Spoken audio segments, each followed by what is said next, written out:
Right. We're cooking. Okay. Hey Internet, I'm Chaz. And I'm Dan. Welcome to Wine is Serious Business. I still don't know what number it's at. We're going to get caught up soon. We've got two great guests today from a brand new wine importing company in Portland. We have Andrew and Aaron here from Klima. Do you say Weinhändler or do you? Yeah, we could say that. Weinhändler. Yeah, What do you do? It's the German name. All right. People prefer Weinhändler, I think. All right. So, but brand new import from a lot of great stuff in Europe. Why don't you tell us a little bit? We'll talk about the company later. Talk a little bit about yourselves and what brought you to wine. What brought you to make. Go ahead, Andrew. I'll just pour the first wine as we go along. What brought me to wine? Drinking wine probably brought me to wine. But a love of food, a love of culture, and history, and geography. Wine is kind of an intersection of all those things. True. And, yeah, it's a way to experience a place, and a time, and the past all at once. So, yeah. Awesome. But you've been a wine lover like your whole life for the last 10 years or? I've been a food lover my whole life and a wine lover my whole life. Nice. Yeah. Nice. Yeah. Yeah, I guess for me, I'm Aaron. Nice to meet everyone.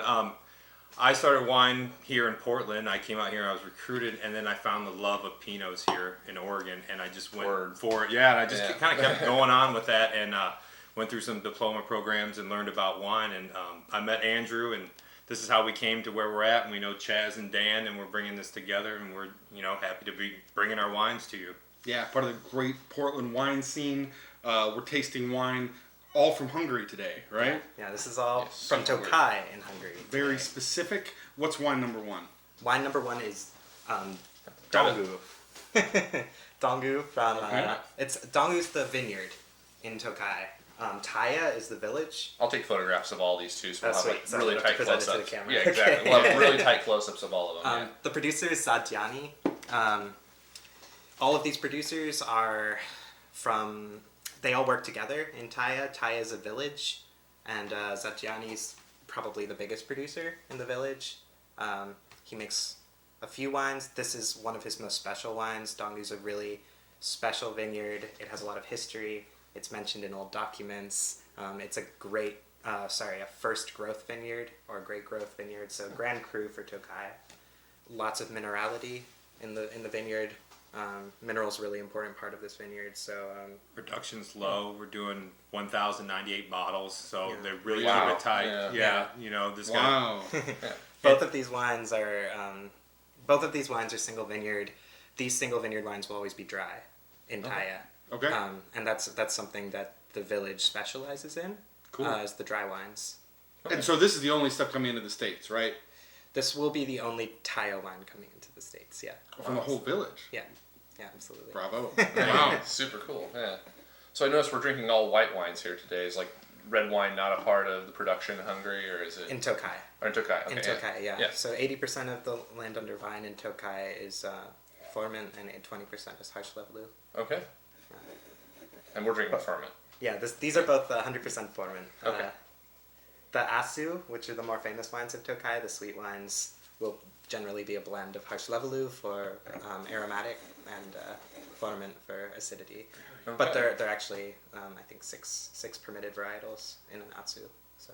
Man, the aromatics on this are really striking. When we checked and make sure they weren't corked earlier, it was the same thing. I'm like, oh, this is pretty special stuff. As soon as you put it to your nose, you know right away. Yeah. There's a lot of mineral extract on the nose. Mm-hmm. And just great like depth of citrus and complicated floral stuff. And it really brings one of the things I really like about tasting wine from a new region is it's not stuff you're really used to either. You're not like, oh, this reminds me of a good Chardonnay, or this is kind of like a Sauvignon Blanc. Like, you could make those comparisons, but it's really loose. Like, there's new stuff going on here that I'm not used to experiencing. Yeah, Furmint's a really special grape.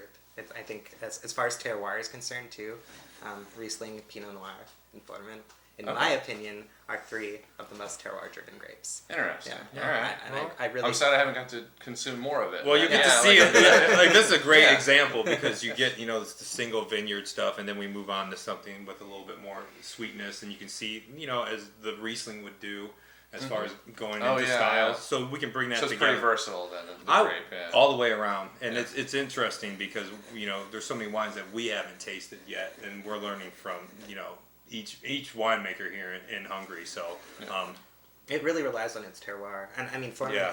isn't a Hungarian-specific grape. I think culturally, it is a Hungarian grape. But you have Furmint in Slovenia. It's called Schipan. You have it in Austria. It's called Furmint, and you have it in Germany. And it's called Mosler in Germany. I didn't know that. Yeah. It's definitely got creamy texture, you know, and the weight is beautiful. It's 14% alcohol, and it's really integrated. When you drink that, you can't pick that up, and that just shows the quality of what they're doing here. The wine is just really balanced out with, like Andrew said, the mineralities that you get from that, and the herbal that you're pulling from that wine. It's just a gorgeous expression that, like you said, Dan, we don't usually come in contact with. Yeah, a high proportion of stone in the soil here. It's like 70%. You can totally taste it too. Yeah. It's so Yeah. Yeah, and top soil is volcanic ash. Very minerally sort of chalky, like in the finish. Yeah. The finish lingers forever. It's it's a very long wine. Like the sort of citrus components are very striking initially. A long like grip of acid that literally like sits there for 30 seconds, right? Like and sort of evolves. Initially, when this was a bit colder, like I was tasting sort of like a nuttiness or like an almondy sort of walnut thing. That's less apparent now. Like the acid, I think, as it's warmed up a little bit, is like stronger and a little more overwhelming. But it's still really, really delicious. Yeah, Just that flavor, how long it lingers on the finish is. It is very long for finish. Yeah. I'd say the fruit is developed more into like a quince for me, like a slightly oxidized quince, like something that's browning a little bit. it's maybe. definitely more full than it was. Yeah. There's an Oh, yeah. astringency 15 to minutes it. ago. Yeah. Yeah. Yeah, a good sense of body. I think like there's a really like deep but delicate orange flavor on the mid palate too. That's really engaging.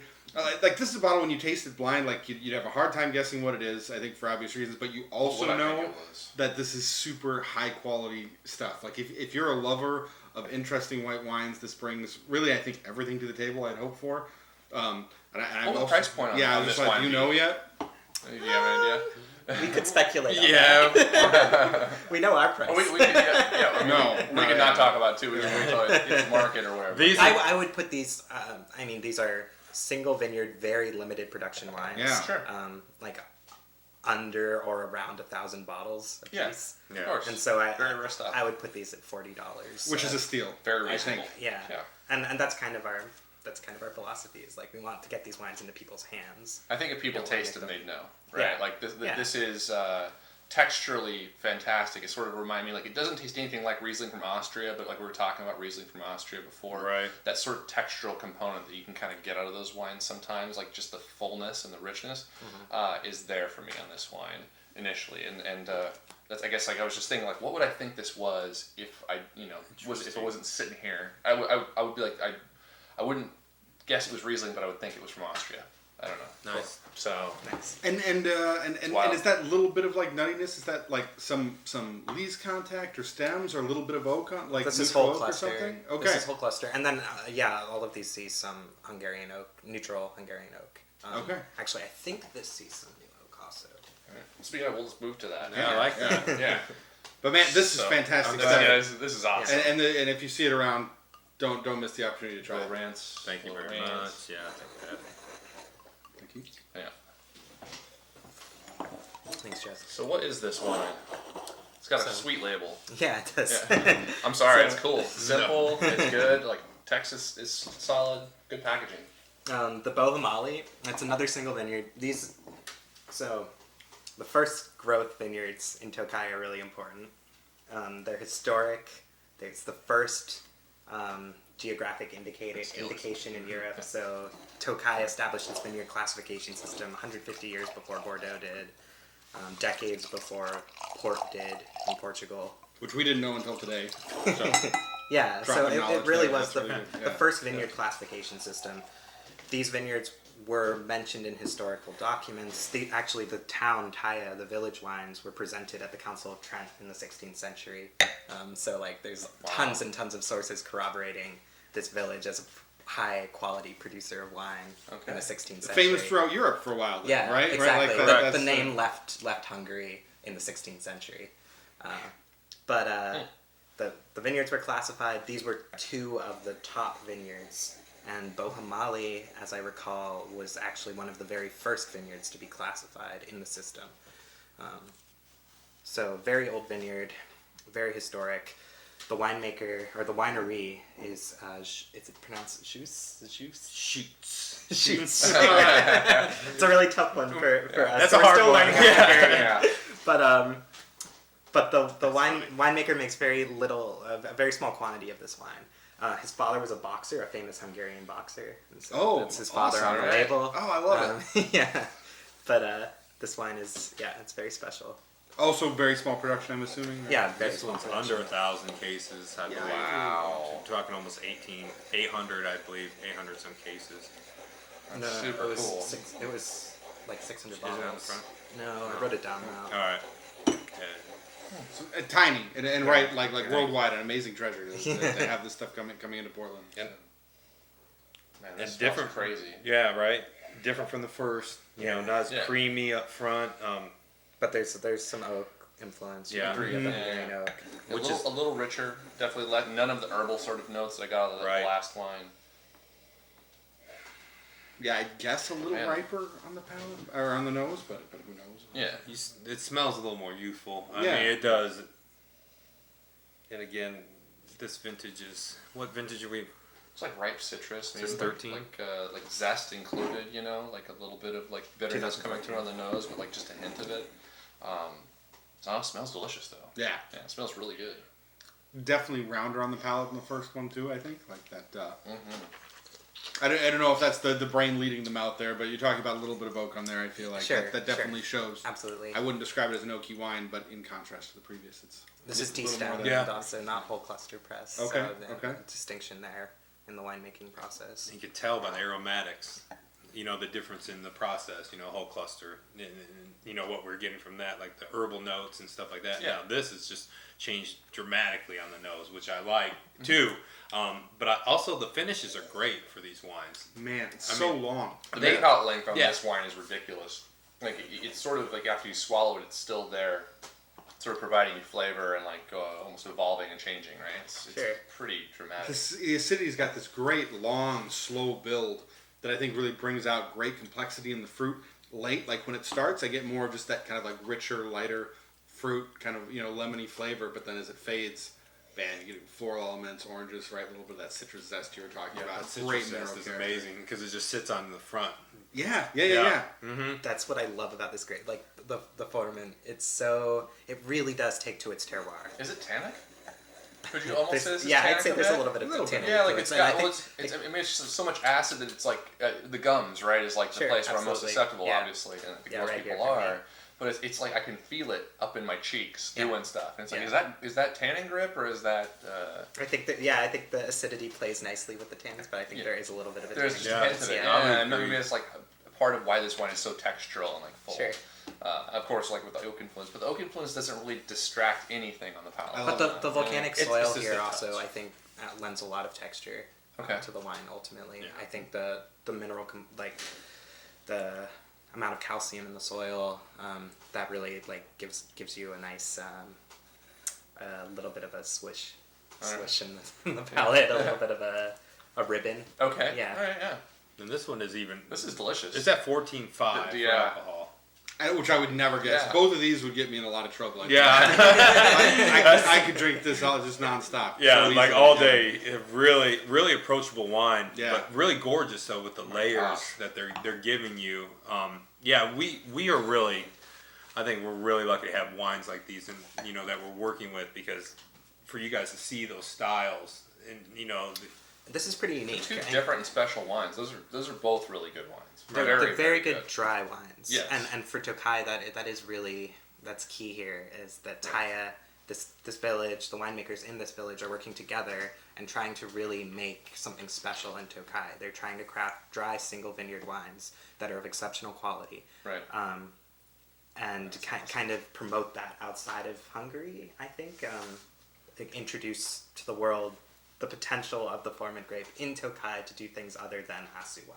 Right. That being said, they make great Aszu wine in Yeah, Tallya absolutely. also. But And is I mean, that? yeah. Go ahead. No, I was to say the only experience I've had with Tokai wines in the past are like the obvious sweet wines that Yeah. we get, and that seem to have a great distribution, right? Like Yeah, Right. sure. you see them everywhere. Like Yeah. in Southern Oregon, I actually will see like 5 Petonio, like Yeah. dessert wine. Displays Yeah. of these. They're for $35 a bottle. Like it's like, but it's delicious. Like you Yeah, can it's sort of really good rely wine, on it really for good a wine. very solid dessert wine. But the dry wines, like this is one of my first experiences with them. I knew they made them. It's just I haven't had any of them. And a lot of them aren't this necessarily. I would But expect not, there yeah. are some fantastic dry Furmint, and Furmint just can be done dry. And is this something that's been going on there for a couple hundred years and just is trying to get out in the world again, or was there like kind of a less popular period where people are really struggling to bring back that commitment to quality in these single vineyard I dry think there's some wines? controversy there in the literature, Sure. whether or not this is a historic thing or not, because Sure. some areas certainly were not making dry wine ever, Sure. and also there's a very long period in what the Hungarians call the old system, the communist period in Hungary. Winemaking took a big hit, and a lot of producers that weren't doing what was demanded. Right, by like the you can't go government. make whatever you feel like then, Yeah, right? Like, yeah. Was there prohibition at the time there? Or No, was it like- there was no prohibition, but there was government. Yeah, there were orders. The strong wineries regulation produced of what they wine. could do. Yeah, they produced wine that would sell or that would go back into the Hungarian market for distribution, and basically you were paid by volume. So it didn't matter the quality of what you were making. yeah. Bulk is beautiful, right? Yeah, it's like, hey, whatever you can do. Except for a select few Yeah. Tokai producers that were highly coveted in Moscow, I think. And Okay. Yeah. yeah.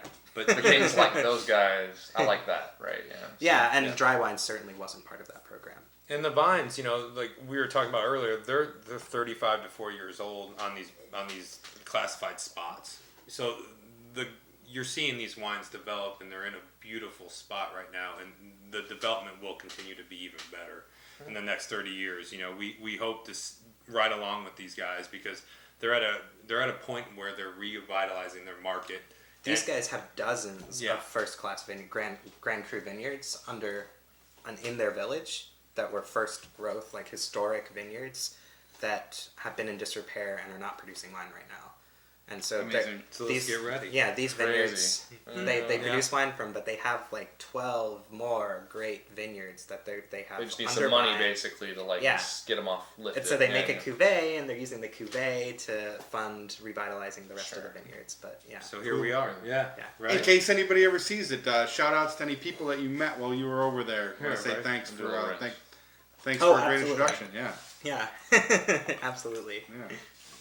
Any names you want to say? Names, yeah. Just ever see? Attila. Yeah, Attila Polgar. Yeah, nice. Gabor and Anita Zilak. And, Fantastic. I'm sure I'm butchering names. That's but okay. I'm tentative to say names. The American Hungarian tongue, right? names, It's yeah. really tough to Palfi, those names, yeah. the guys at Palfi, Attila at Palfi. Yeah. And we'll give a shout out to Adele. Oh yeah, Yeah. Adele, who couldn't be here. Thank you so much. Yeah, it takes a lot of people though to get this off and running, and Yeah, of course. developing wineries and connections.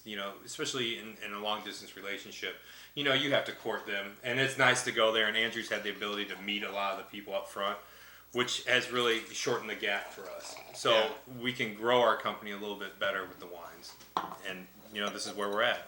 Right. And Nice. I mean I love to see things like this because it's it's a risk for people on both sides, right? Like you're working with a smaller producer that isn't famous in the United States that you got to build a market, and they're working with somebody that they've met once in their lives and have interacted with on Facebook. And we have to build the market, right? Yeah. So we're courting each other. Yeah, it's a long dance. Yeah, I mean, it's a long project, and when you taste these wines, that's one of the things I love about the world of wine is that it's full of stuff like this. Like you get off the beaten path, you drink the stuff that there aren't magazines full of ads telling you to drink it, and you can find such great treasures with such great history. And Absolutely. For sure. It makes Thanks so much education for bringing super this up. fun. Yeah. Yeah. Thanks for I mean, sharing you're this. always of studying. course. Yeah. Right, You're right. That's one thing I love about wine is you're always learning. Yeah. Like Yeah. you never stop Never stop. finding new stuff. Yeah. It's new treasures. It's humbling. It's always humbling. I mean, this is Absolutely. far and away better than any Furmint I've had before. I mean, of course, I've never had Absolutely. anything in this price range or of this. We're loving Focus. you. That's But- nice. Thank you. Yeah. So I would guess this was a dessert wine based on the bottle shape and Yeah. typically a lot of Tokai dessert wines come in 500s, right? Absolutely, yeah. So this is a dry wine, right? This is a dry wine. This is a Szamorodni. So comes from a Polish word which means as it grows or as it's picked, or as it comes. There are multiple translations, but Okay. it is usually done sweet. I think that's the freezing yeah. up. Yeah. Okay. It's usually done sweet, but it can be done dry, and this is a dry example. Interesting. So does it change year to year? Is what you're saying? Like No. basically as it's picked. It's No, like, it's the okay. producer. It's Okay. it's the decision of the producer, and it's a style that is oxidative, Okay. and so interesting. it's done under a floor Oh. in barrel. Yeah, Oh, and so it has a layer of floor that interacts with the wine. It's meant to get oxidative. It's higher in alcohol. It's Okay, that makes sense. 'Cause I'm like, man, the color is still Yeah. really light. It's for, really light. for something that. But that's yeah, not a floor, it's generally fortified a little bit. Yeah, we're in the 14 range already. Yeah. Yeah. And it can have Atsu added to It it. almost but smells like dessert wine. It but does. maybe it's It just does- it like absolutely your does, yeah. your you know the Honeycomb and yeah, then power suggestion. Yeah, like the honey character. well, there's Yeah. botrytis here too. Okay, And there we go. This is the first Yeah. wine that we've tried out of the three that have botrytis influence. it's so, That's it's very so distinct. beautiful. Yeah, now that you point Yeah. that out, right, that makes total sense. But Yeah. it's limited, and that's Szamorodni. Sorry, I should explain that fully. That word, the grapes are picked. They're just picked. And Right. then so this as one it isn't comes- sorted. You just get it all. Everything. Essentially, Oh, yeah. right, that It's makes a sense, mixed. yeah. I mean, if there's an exceptional berry, I'm sure they put it aside for a Sans or Atsu. But Right, of course. But the idea is, yeah, you just mix the berries, you produce the wine, and it comes out as it does. Awesome. Yeah. That's Yeah. cool.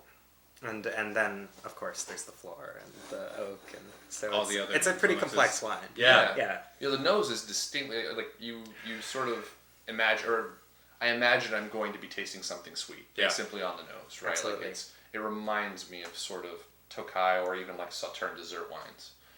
Yeah, it's sticky. We developed stone fruit, Mm-hmm. sultana. Yeah. Like Creme brulee. I mean, we all associate botrytis Yeah, with dessert wines, yes. right? Yeah. If you're watching the show as Americans, that's what we get, right? going back and forth. Or yeah, mistakes. In this case, probably not. Yeah. No. But I love it. That's funny. Good meat, a good body on it, just good weight on that wine No, too. the acidity is what really. Yeah. Wow. It's a bomber. great complexity again, and I think a lot of people I drink with really have that experience when you expect a wine to be sweet and it's not, when it's still got these strong flavors but is light and fresh on the palate. It's a really exciting experience. It really keeps pulling you back into the glass, and it's fun to share with people because there's always that sense of surprise. Man, the honeycomb descriptor is just nuts on the palate. It's totally there. Yeah. Like not just the honey. Again, all these finishes so far have been- dramatic. Yeah, absolutely. They are dramatic in their own way, and you know, getting white wines that last that long in the finish is such a refreshing. It's rare. Yeah. Yeah, I love that because Well, you got to pay a lot of money for it usually. A lot of money. Yeah. typically, So- right? And they're usually manipulated at that point too. I mean, well, not always. That's a really broad generalization. But it It can can be. happen. Yeah, but I guess I was aiming that at like California Chardonnay or something, right? Like What? like the judge or like some super powerful like over the top Chardonnay. Those white wines, the finish on them is dramatic. Oh right? yeah, they dance In a long different- time, in right? different Yeah. ways. Yes, In sir. different- anyway. That's funny. You went off on a- No, that was great. So We need to edit that. That's awesome. like delete it. No, I love it. It's so true though. When you like the white wine is really, it's not overpowering, but Jeez. the finish is long and it gives you a lot to think about when you're going through the process. The complexity and the finish on this is excellent. Yeah. And there's like, I could just keep throwing out descriptors, but there Absolutely. really is like a bitterness on the Sure. finish, like an almond bitterness that I think is really, really Agreed. special. That's so smart. it's- And I don't it's- think of almonds as bitter, but it's because they're mildly so. Yeah, right? and Like, it's just not, just the skin of the almond. Yeah, just it's the not like bitter chewing part. a lemon peel, Yeah, right? and that's something I get from sherry also. From a Fino sherry, and I think that's Very light touch. that ties the winemaking process into this wine.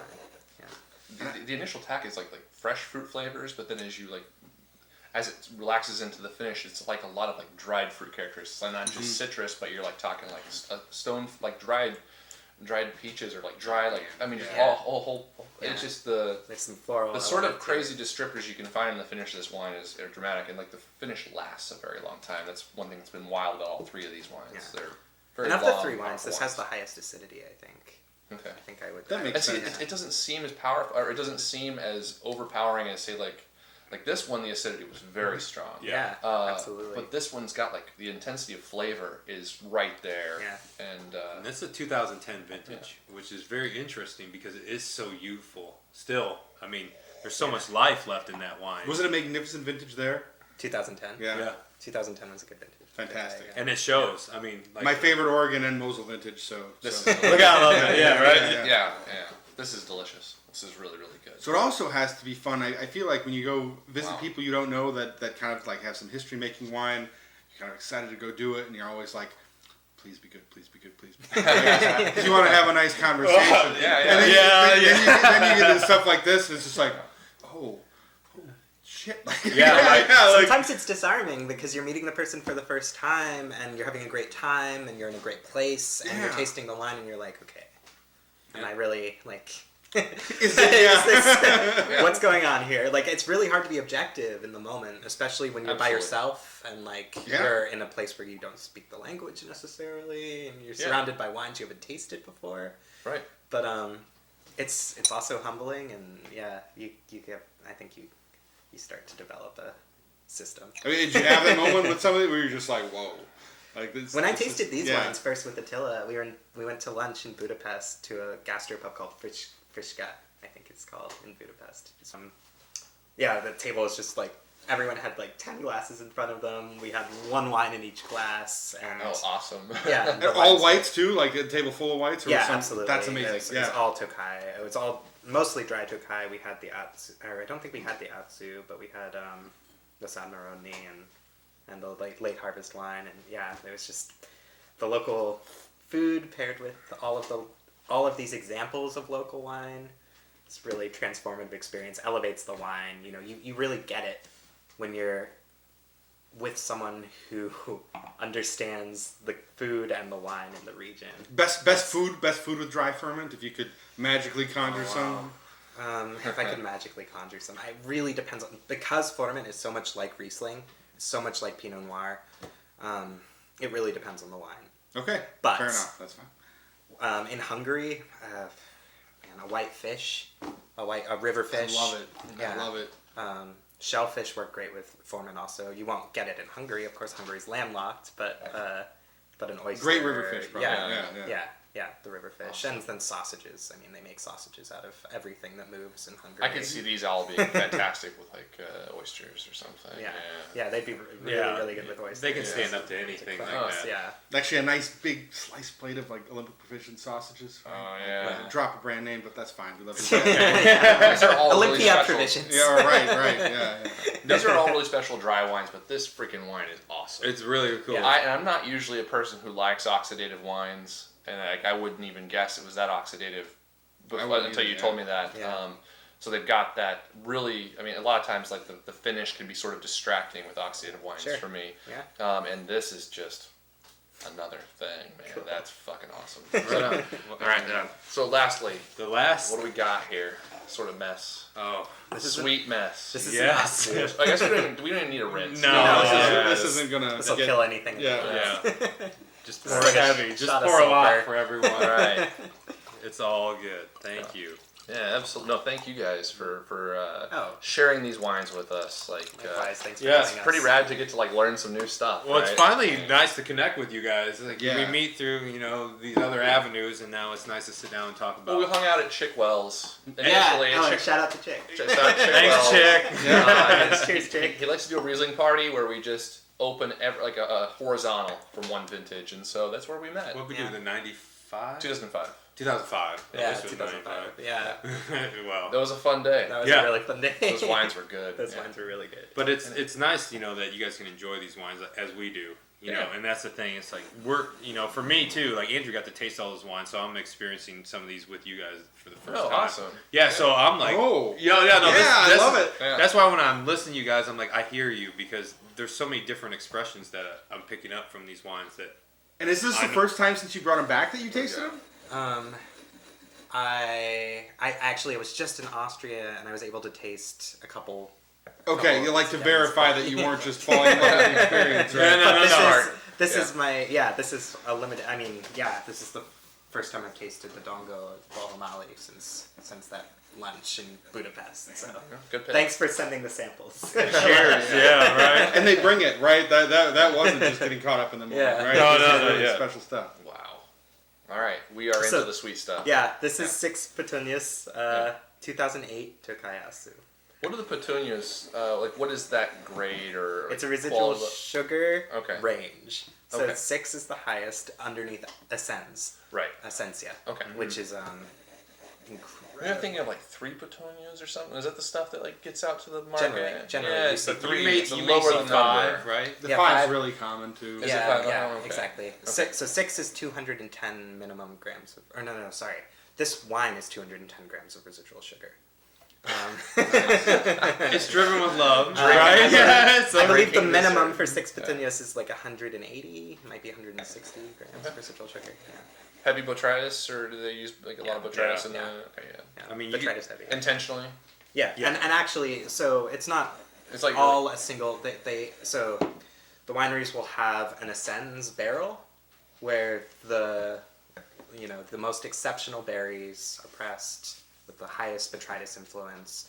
It's their Solera system essentially, and that barrel will be added to vintages of Oh, Aszu, really? depending I know on the that. petunias level. I didn't And know so that. there's Wow. some Ascens probably in this wine.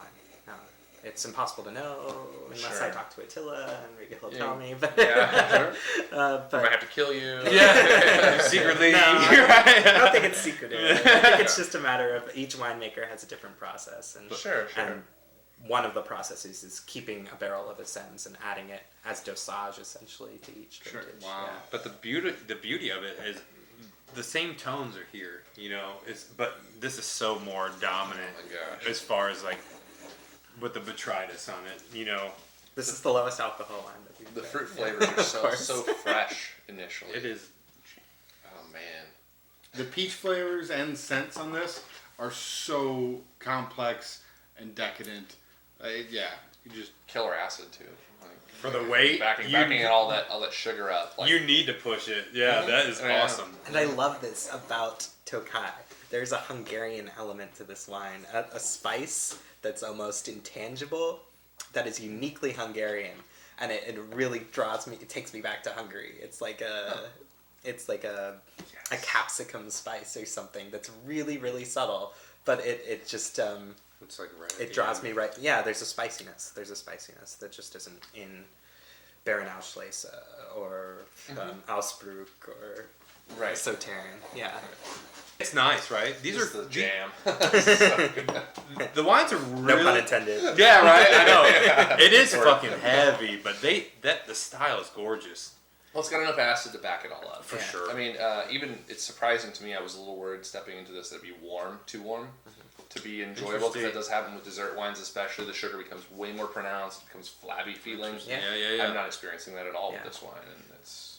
and it speaks again to super high quality, because I think, especially like you see more of this in Sauternes where they make a couple different tiers, or Riesling as well, where like their TBA is the best stuff, but when they make 3 different types of Auslese or whatever, like the lower cuts don't Yeah, I hold love up that. to, don't hold up to being warmer or aren't quite as refreshing. But you can really tell here that this is high quality stuff. Long finish, light on the palate despite the sweetness. Cheers, guys. I just want to thank So you. what would the price point be on something like this? This would be more expensive.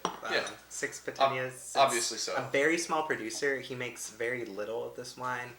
I 50 to 60, roughly, with that. That Which is sounds very about much in right. line For for a what you pay 500, for any other mind you, 6 right? petunias, We're Yeah. talking about 375. We're talking about 500. Yeah, 500 So- milliliter. Which again, you're squeezing raisins and you're getting Yeah. Yeah, I mean, it's a lot of Squeezing work. raisins for sure. and fermenting the juice to like 14% alcohol. Yeah. And it's interesting to hear Very that a lot nice. of these places kind of use it as an addition, because if you've got these small plots, like you're not going to make 3 bottles of it to sell, right? Exactly. Like you, Exactly. you just keep it around. It's just not economical, and Right. that's why an Essentia vintage is so rare to see in the market. Yeah, That because makes it's. sense. I mean, everyone can make an Essentia. They have the berries. It's just The cost. it's very valuable. Production. Right. Yeah, kind of like Right. Trockenberry Auslese in Germany, right? And then Like, what if you don't sell And it? if you don't have Yeah. connections, you Yeah. can't Exactly. Yeah. Yeah, And- exactly. And if you can't fit it within the market, it's not worth it. Yeah, keeping it rare is an important part of marketing it. Yeah. And that's the beauty of their wine. Like, this is new to the market. This is a good. Yeah. This is a good time to And play these are with all it. very small production, but the cuvee that they make is also killer. And I wish I had an example of it, but we used the last sample already. But it's we've got a lot of good wine here. Yeah. I think you guys have done a Yeah. great job in sharing some Thank really you. special You stuff. guys have So been you very shouldn't feel- kind. Yeah. You shouldn't feel It's so sorry easy. at all. It's so easy. and I like. I think I was just thinking about Chardonnay, and I feel like to get high quality Chardonnay, you know that's comparable to this. You're paying over these price points, Yeah, right? absolutely. Well, Even from lesser known regions, and I Easily think this even, much and more. even less famous grapes. I mean, I think these are in playing with great white wines that you can encounter anywhere, and it's been really exciting to try. So we get to make the sales pitch for them because we love what they're doing. Get on their mailing list if you're a consumer. Follow them on Facebook. We'll try to link it up. Yeah. It'll be below. Yeah, you'll get announcements when these wines come into town. More so, I know a lot of you people who watch this are in the industry. If you've got a retail shop, definitely connect with these guys. Get on the list. Have them come out and pour some wines for you when they come through. Because they're brand new, right? Like this is your first shipment ever, right? Yeah, it's our first. Yeah, first man. wine Like here. Yeah. you both quit full-time jobs, making the big leap. Yeah. Yeah. Let them in the door. Let them pour I some love it, wines. yeah. This is Thank good you. stuff. Thanks, guys. Good Yeah. people with good wines. Yeah, man. This has been a pleasure. Thank you so much for having us. Yeah, I mean, we always talked about having a show with you guys, so we Yeah. always wanted to sit down and have some I fun. can't wait for the next one. Right What- on, what- what's the question you want to ask the audience? What do you guys? Okay, so Like- name or give comment with a wine region that you'd like to taste a wine from that you haven't tasted a wine from. That is a good question. Yeah. We didn't get around to picking out who was going to win tickets to the Riesling Invasion. I know we've been talking about that for a very long time. Yep. So we're here to do it. We're here today to do it. Yeah. People didn't watch till the end of the show. We didn't get many comments, so they're probably going to go to people we know, but I want to give a couple shout-outs. Out of the 4 people we're rolling with, Richmond coworker. Richmond Bettiong. Bettiong. Oh, you know him. Yeah. He's a coworker of mine. That's fantastic. Comment on YouTube. I was like, I don't know who this guy is. I told him, I'm like, you want to win some Riesling tickets, you should probably comment on one of our shows. Yeah, Richmond. Good luck to you, sir. Yeah. And then 2 Germans, Fu Strauss and Alejandro Del Lobo, of course.